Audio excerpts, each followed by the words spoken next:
বাংলাদেশের দুর্নীতির অবস্থা সম্পর্কে বোঝে না, জানে না এমন লোক কেউ আছে কি?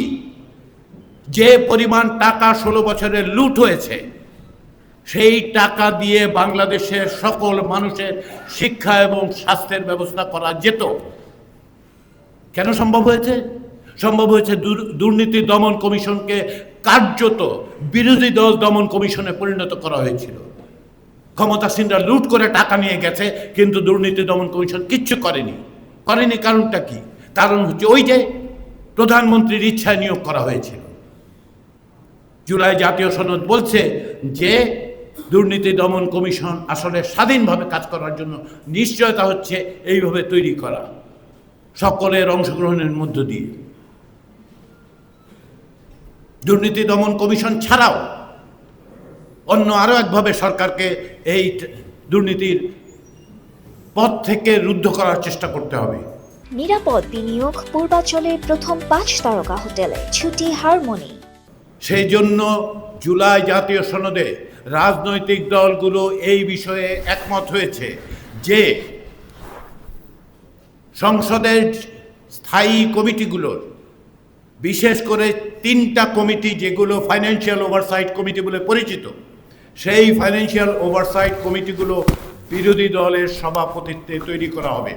অন্তত পক্ষে প্রশ্ন করা যাবে যে এই টাকার যে হিসাব দিচ্ছেন না, সেই টাকা কোথা থেকে আসতেছে।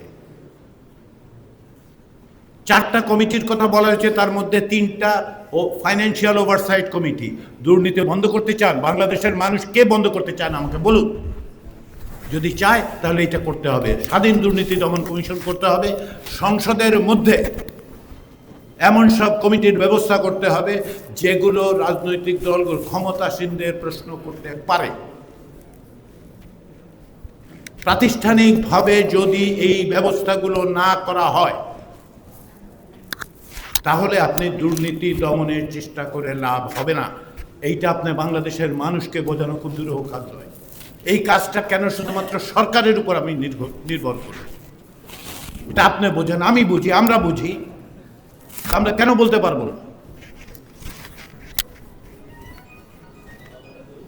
বাংলাদেশের এক ব্যবস্থা হচ্ছে কি, বলা হয় যে রাষ্ট্রপতি ক্ষমা প্রদর্শন করে। একটা লোক অধস্থন আদালত থেকে শুরু করে সর্বোচ্চ আদালত পর্যন্ত প্রত্যেকটা প্রক্রিয়ার মধ্যে গিয়ে দণ্ডিত হয়েছে। তাকে রাষ্ট্রপতির ইচ্ছা হলো, তিনি কাগজে লিখে বলে দিলেন ওনার মাফ হয়ে গেল, উনি বাড়ি চলে যাবেন, সুইডেনে চলে যাবেন। রাষ্ট্রপতি লিখতে পারে সেটা? বলে হ্যাঁ পারে, রাষ্ট্রপতির দণ্ড মওকুফ করার ক্ষমতা আছে। কিন্তু রাষ্ট্রপতির এই দণ্ড মওকুফ করার ক্ষেত্রে তো প্রধানমন্ত্রীর পরামর্শ লাগে। জুলাই জাতীয় সনদে বলা হয়েছে যে ভবিষ্যতে রাষ্ট্রপতি দণ্ড মওকুফ করতে পারবেন যখন একটি কমিটির মধ্য দিয়ে তার কাছে এটা পেশ করা হবে, এবং ওই কমিটিতে কারা মহাপরিদর্শক থেকে শুরু করে সাইকিয়াট্রিস্ট পর্যন্ত থাকবেন। এবং তারপরেও ভিকটিমের ফ্যামিলির কনসেন্ট লাগবে। কি কারণে? কারণ হচ্ছে আদারওয়াইজ যেটা হয়, অন্যথায় যেটা হয় সেটা হচ্ছে আপনার ভাইকে খুন করে যে লোকটা অভিযুক্ত হয়েছেন, দণ্ডিত হয়েছেন, সে কবে ছাড়া পাচ্ছেন আপনি জানেনই না। পরদিন আপনার দরজার সামনে এসে দাঁড়িয়ে বলে যে এইবার আপনাকে আমি দেখে নেব। সেটা বন্ধ করতে চান? যদি বন্ধ করতে চান, তার জন্য সরকারের অপেক্ষা করে লাভ নেই। সেটা করার সেটা অন্তর্বর্তী সরকার চেষ্টা করে কমিশন তৈরি করে, জাতীয় ঐক্যমত্য কমিশন তৈরি করে 30টি রাজনৈতিক দলের সাথে প্রকাশ্যে 9 মাস ধরে আলোচনা করে টেলিভিশনে দেখা গেছে প্রত্যেক দিন সকাল থেকে সন্ধ্যা পর্যন্ত। আপনারা কেউ কেউ হয়তো দেখেছেন। অত্যন্ত ধৈর্যের সাথে প্রত্যেকটা রাজনৈতিক দল আন্তরিকভাবে আলোচনা করে এই জায়গায় এসেছে যে রাষ্ট্রপতির দণ্ড মওকুফ করার ক্ষেত্রে বিদ্যমান ব্যবস্থা অব্যাহত রাখা যাবে না। তো রাজনৈতিক দলগুলো একমত হয়েছে।